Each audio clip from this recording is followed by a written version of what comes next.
அருணகிரிநாதருக்கும் முருகருக்கும் என்ன சம்பந்தம் அப்படிங்கிறது வந்து நம்ம எல்லாருக்குமே தெரிஞ்சது தாங்க. ஆனால் அருணகிரிநாதருக்கும் ஜோதிடம் ஜாதகத்துக்கும் என்ன சம்பந்தம் அப்படின்னு உங்களுக்கு தெரியுங்களா? அதை தெரிஞ்சுக்க வந்து இந்த வீடியோவை முழுசாக பாருங்கள். முதல்ல அருணகிரிநாதருக்கும் ஜோதிடத்துக்கும் என்ன சம்பந்தம்னு தெரிஞ்சுக்கிறதுக்கு முன்னாடி நம்ம இன்னொரு விஷயத்த முக்கியமாக இந்த இடத்துல தெரிஞ்சுக்கணும். என்ன அப்படின்னு பார்த்தீங்கன்னா, எப்படிப்பட்ட இறை நம்பிக்கை வந்து நமது ஜாதகத்தை மாற்றி அமைக்கும் அப்படிங்கிறது. இது வந்து ரொம்ப ரொம்ப எல்லாத்துக்கும் தேவைப்படுற ஒரு டாப்பிக்கு, எல்லாருமே தேடுற ஒரு டாப்பிக்காக இந்த ஒரு டாபிக் இருந்துட்டு இருக்குது ரொம்ப நாளாக.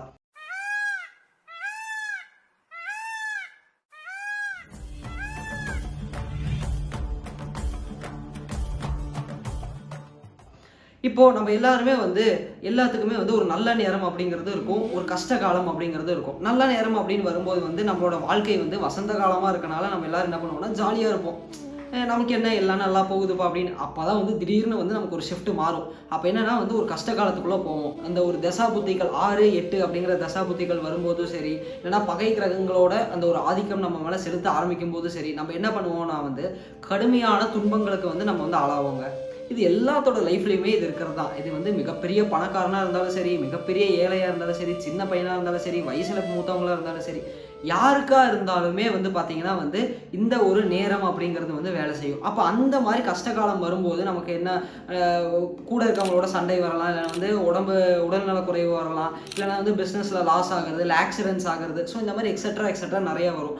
அந்த டைமில் நம்ம என்ன பண்ணுவோம் அப்படின்னா வந்து குடுன்னு நம்ம எங்கே ஓடுவோம்னா வந்து அப்போ தான் வந்து நமக்கு வந்து கோயில் அப்படிங்கிற ஒரு விஷயம், இறைவன் அப்படிங்கிற ஒரு விஷயம் அப்படிங்கிறது வந்து நம்ம கண்ணுக்கு வந்து தெரிய வரும். அப்போ போயிட்டு வந்து இறைவா என்னை காப்பாற்று, என்னை சரி பண்ணு, நான் உங்கள்கிட்ட பயங்கர பக்தி. அப்போ தான் வந்து நம்ம என்ன பண்ணுவோம் அப்படின்னா வந்து ஃப்ரிட்ஜிலேருந்து வெளியே எடுத்து வச்சு ஐஸ் கட்டி மாதிரி உருகுவோம். இறைவான்னு டெய்லியும் வந்து முருகனோட பாட்டு என்ன, சிவனோட பாட்டு என்ன, ஒரு பக்தி பரவசத்திலேயே வந்து நம்ம வீட்டையே வந்து மாற்றிடுவோம். அந்த அளவுக்கு வந்து நம்ம இருப்போம். ஆனால் அந்த மாதிரி கஷ்ட காலங்களில் வந்து நம்ம அப்படி வந்து இறைவன் மேலே வந்து நம்ம பக்தி அப்படிங்கிற ஒரு மாயையான தோற்றம் அப்படிங்கிறத நம்ம சொல்லணும் இந்த இடத்துல. ஏன்னா வந்து அப்போ நம்ம அந்த நேரத்துக்கு வந்து நம்ம தப்பிக்கணும் அப்படிங்கிறதுக்காக நம்ம அந்த இடங்களுக்குலாம் போகிறோம். அப்படிப்பட்ட ஒரு பக்தி அப்படிங்கிறது வந்து நம்மளை வந்து இந்த மாதிரி ஜாதகத்துலேருந்து காப்பாற்றுமா அப்படிங்கிறத வந்து நம்ம முதல்ல இந்த இடத்துல தெரிஞ்சுக்கணும், தெளிவுபடுத்தணும் என்ன ஆகுது அப்படிங்கிறது. அப்போ தான் வந்து ஏன் அருணகிரிநாதரை வந்து பற்றி பேச ஆரம்பித்தேன் அப்படிங்கிறது உங்களுக்கு புரிய வரும். இந்த உலகத்தில் அத்தனை பேருமே இனம், மதம், மொழி, கேஸ்ட், க்ரீடு எல்லாமே கடந்து இருக்கிற ஒரு விஷயம் என்னன்னு பார்த்தீங்கன்னா வந்து ஜாதக கட்டம் அப்படிங்கிற ஒரு விஷயம். இது வந்து எல்லாத்துக்குமே வந்து காமனான ஒரு விஷயம் தான். ஹிந்துவில் இருக்கவங்களுக்கு மட்டும்தான் இது இருக்குது, இல்லை சிவனை கும்பிட்றவங்களுக்கு மட்டும்தான் வந்து ஜாதக கட்டம் இருக்குது, அப்படிலாம் எதுவுமே கிடையாது. நீங்கள் எந்த ரிலீஜியனை வேணால் இருந்துட்டு போங்களேன், உங்கள் எல்லாத்துக்குமே வந்து நீங்கள் பிறந்த அந்த நாள், அந்த நேரம், நீங்கள் பிறந்த இடம், இது கரெக்டாக இருந்துச்சு அப்படின்னா வந்து அதை வச்சு வந்து நீங்கள் வந்து உங்களோட ஹாரோஸ்கோப்பை வந்து நீங்கள் ஜென்ரேட் பண்ணிக்க முடியும். அதுதான் உங்களோட ஜாதக கட்டமாக இருக்கும்.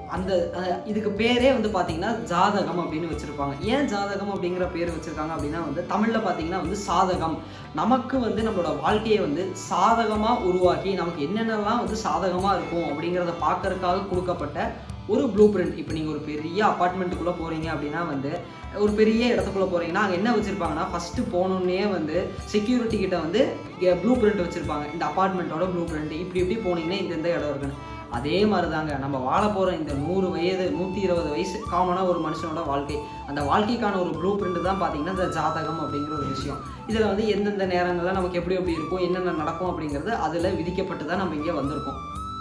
ஸோ அப்போது நீங்கள் இந்த இடத்துல வந்து இறைவனுக்கு கண்ணே இல்லையா அப்படின்னு நம்ம கேட்போம். இல்லைனா வந்து நான் வந்து டெய்லி பூஜை பண்ணுறேன், கோயிலுக்கு போகிறேன், இந்த கெட்ட நேரத்துலேருந்து நான் தப்பிச்சிருவேன் அப்படிங்கிற மாதிரி ஒரு சிலர் இருப்பாங்க.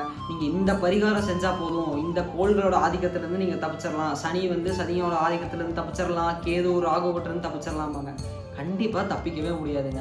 ஏன்னா இப்போ எல்லாமே பார்த்தீங்கன்னா இந்த கோள்கள் எல்லாமே வந்து ஒரு ப்ரோக்ராம் செய்யப்பட்ட ஒரு ரோபோட்ஸ் மாதிரி தான் இந்த இடத்துல. அதுங்க வந்து அதோட வேலையை அது செஞ்சு தான் ஆகும். இப்போ சின்ன எக்ஸாம்பிள் சொல்கிறேன் பாருங்களேன்.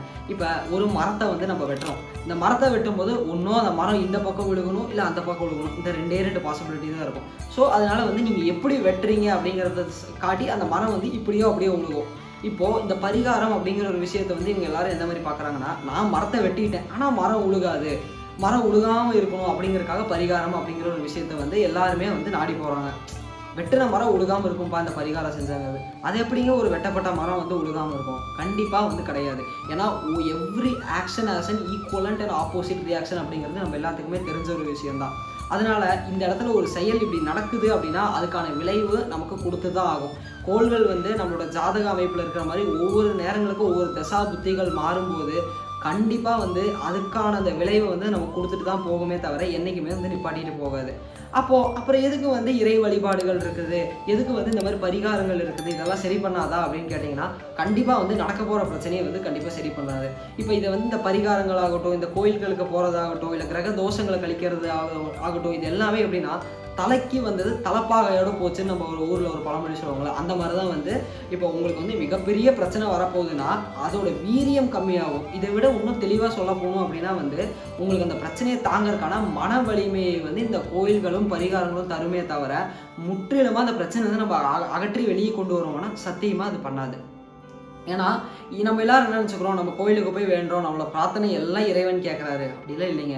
எப்போவுமே வந்து இறைவன் வந்து நல்லதும் இறைவன் செய்கிறதில்ல, கெட்டதும் இறைவன் செய்கிறதில்ல. ஏன்னா இறைவன் அப்படிங்கிறது வந்து நடுநிலையாளன் அப்படின்னு தான் வந்து நம்ம சொல்லுவோம்.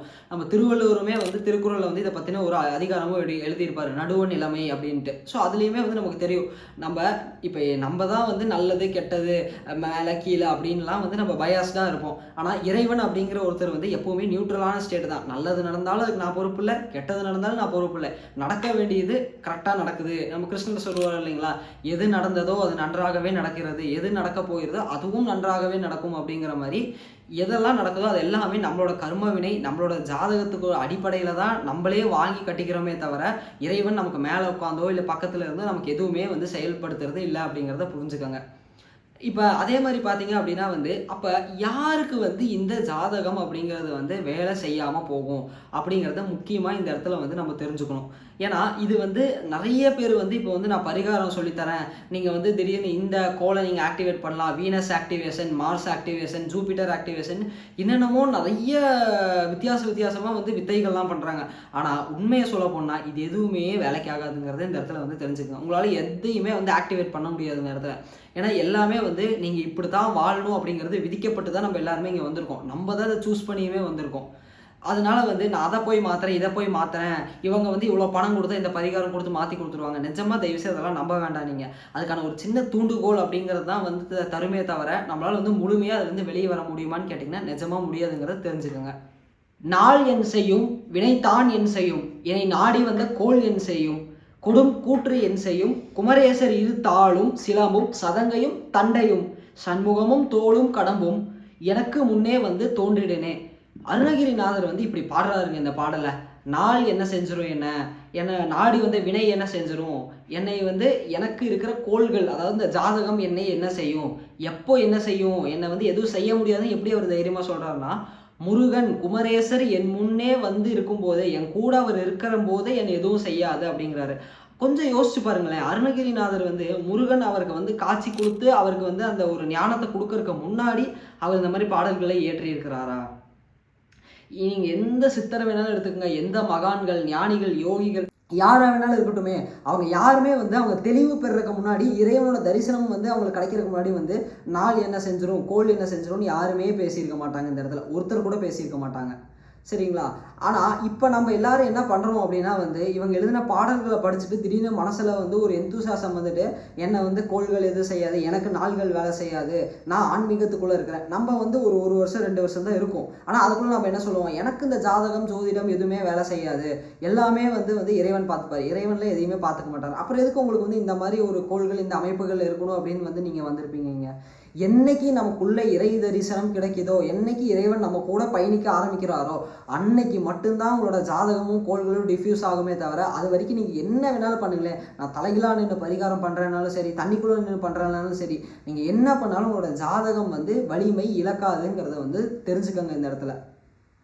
அப்பேற்பட்ட மகான்களே வந்து என்ன பண்ணுறாங்க அப்படின்னா வந்து அவங்க ஜீவசமாதி ஆகிற நாட்கள் ஆகட்டும், இல்லை மகா சமாதி, இல்லை அவங்க வந்து அவங்க ஒரு விதமாக வந்து இந்த பூமியை விட்டு போகிறாங்க அப்படின்னா அப்போ அவங்களுமே வந்து ஏதோ ஒரு நாட்களில் வந்து போய் வந்து சமாதி ஆகிறத எதுவும் பண்ண மாட்டாங்க.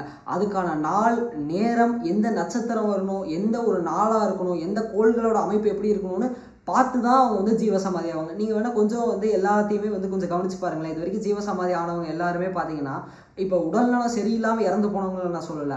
முறையாக அந்த ஒரு யோக பாதையிலேருந்து ஜீவசமாதியான அத்தனை பேருமே பார்த்தீங்கன்னா, ஒரு குறிப்பிட்ட நாள், ஒரு நட்சத்திரம், ஒரு மணி நேரம் அந்த ஒரு டைமில் தான் வந்து எல்லாருமே வந்து சமாதி ஆகியிருப்பாங்க.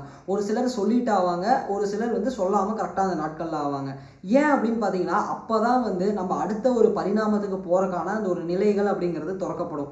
இப்போ காலையில் தான் சூரியன் வரும்னா காலையில் தான் வரும், நைட்டு தான் சந்திரன் வரும்னா நைட்டு தான் வரும். ஸோ அப்போ எந்த நேரத்தில் வருதோ அந்த நேரத்தில் தான் நம்ம வந்து அதை யூட்டிலைஸ் பண்ணிக்க முடியும். நைட் நேரம் போய் நான் வந்து சோலார் பவர் எனக்கு வேணும் அப்படின்னு நைட்டில் கேட்டால் நமக்கு கிடைக்காது. ஆனால் காலையில் சூரியன் இருக்கும்போது கேட்டால் கிடைக்கும். அந்த மாதிரி தான் வந்து இந்த நாட்களும் கோள்களுமே. அதனால வந்து யாராவது சொல்கிறாங்க ஜாதகத்தை மாற்ற முடியும், ஜோதிடம் வந்து வேலை செய்யாமல் போகும் அப்படின்னா வந்து அது ஒரு மிகப்பெரிய ஒரு அப்பட்டமான பொய்யாகவும் பாவமாகவும் மாறி நின்றோம். என்றைக்குமே வந்து கோள்கள் கிட்ட வந்து நம்ம விளையாடவும் கூடாது, விளையாடவும் முடியாது ஃபர்ஸ்ட் ஆஃப் ஆல் இந்த இடத்துல. அதனால் வந்து கரெக்டாக வந்து நீங்கள் பயணிக்க ஆரம்பிச்சிங்க அப்படின்னா, என்றைக்கு வந்து நீங்கள் உள்ளே வந்து இறை தரிசனத்தை பெற ஆரம்பிக்கிறீங்க, இன்னும் சிம்பிளாக சொல்லட்டுங்களா, இந்த கோள்கள் எல்லாமே எதை வச்சு ஆதிக்கம் பண்ணுதுன்னா உங்களுடைய மனம் அப்படிங்கிற அந்த மாயப்பொருளை வச்சு தான் வந்து அத்தனை ஆதிக்கமே செலுத்துது. கொஞ்சம் யோசிச்சு பாருங்களேன். உங்களுக்கு ஒரு நல்லது நடந்தாலும் அது எங்கே இம்பேக்ட் தெரியுது, ஒரு கெட்டது நடந்தாலும் உங்களுக்கு எங்கே இம்பேக்ட் தெரியுது, ஒரு சோகம் சந்தோஷம் எல்லாமே முதல்ல இம்பேக்ட் ஆகிற இடம் நம்மளுடைய மனம். என்னைக்கு மனமற்ற நிலைக்கு நம்ம போகிறோம், என்னைக்கு மனதை வந்து நமக்குள்ளே வந்து கட்டுப்படுத்தி வைக்க ஆரம்பிக்கிறோமோ அன்னைக்கு தான் வந்து கோள்களோட ஆதிக்கத்தையும் நம்மளால் கட்டுப்படுத்தி நமக்குள்ளே வைக்க முடியுமே தவிர, அதை தாண்டி நீங்கள் எத்தனை பரிகாரம் பண்ணாலும் சரி, என்ன பண்ணாலும் அது வேலையை செய்யாது அப்படிங்கிறது தெரிஞ்சுக்குங்க இந்த இடத்துல எல்லாருமே. நன்றி. அடுத்த ஒரு சிறப்பான பதிவில் சந்திப்போம்.